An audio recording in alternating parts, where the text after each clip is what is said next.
സംസ്ഥാനത്തെ ഗതാഗത നിയമ ലംഘനങ്ങൾ നിയന്ത്രിക്കാൻ എൻഫോഴ്സ്മെന്റ് സംവിധാനങ്ങൾക്ക് പരിമിതിയുണ്ടെന്ന് മോട്ടോർ വാഹന വകുപ്പ് ഉദ്യോഗസ്ഥരുടെ സംഘടന.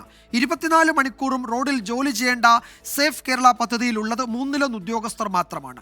ഡീസൽ അടിക്കാൻ പോലും ഫണ്ടില്ല എന്നും പരിശോധന കുറയാൻ കാരണം ഇതാണെന്നും സംഘടന പുറത്തിറക്കിയ കുറിപ്പിൽ പറയുന്നു. കേരളത്തിൽ തുടർച്ചയായി വാഹനാപകടങ്ങൾ ഉണ്ടായപ്പോൾ ഏറ്റവും കൂടുതൽ പഴി കേട്ടത് മോട്ടോർ വാഹന വകുപ്പാണ്. പരിശോധനയും എൻഫോഴ്സ്മെന്റും കുറഞ്ഞതാണ് അപകടങ്ങൾക്ക് ഇടയാക്കിയതെന്നായിരുന്നു ആക്ഷേപം. ഇതോടെയാണ് എൻഫോഴ്സ്മെന്റ് ശക്തമാക്കാൻ സാധിക്കാത്തതിന്റെ കാരണങ്ങൾ നിരത്തി ഉദ്യോഗസ്ഥരുടെ സംഘടന കുറിപ്പിറക്കിയത്. 24 മണിക്കൂറും റോഡിൽ പരിശോധന നടത്താൻ ഉദ്ദേശിച്ച് 2018 തുടങ്ങിയ സേഫ് കേരള പദ്ധതിയിലുള്ളത് 3 ഉദ്യോഗസ്ഥർ മാത്രം. മതിയായ വാഹനങ്ങളില്ല, ഉള്ളവ കൂടുതലും വൈദ്യുത കാറുകൾ. ഇത് ചാർജ് ചെയ്യാൻ മാത്രം 10 മണിക്കൂറോളം എടുക്കും. ഡീസൽ അടിക്കാൻ ഫണ്ടില്ലാത്തതും പരിശോധനകൾക്ക് തടസ്സമാണ്.